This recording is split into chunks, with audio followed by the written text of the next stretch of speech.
within the Dotmatics ecosystem, we really see that AI is a huge part of the future in science. It already has been for many years, but now computing power, algorithmic changes are really meaning that scientists can use AI in a far more powerful way. But they can only do so if the data is of good quality, it's annotated and they understand it well.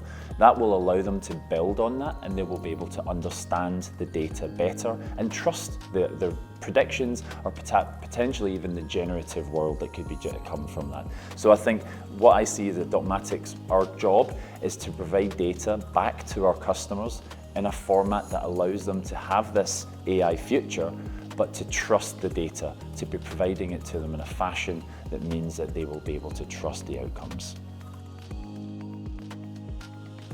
There absolutely are multiple ways that AI can be used, and I think one of the first ways is we're going to see more of the predictive AI, where a scientist has AI almost like a co-pilot at their desktop, where they are designing something and AI is helping them choose whether they're doing the right thing. Having AI giving them some prediction that says this is a good idea or not, to really assist them in their design process.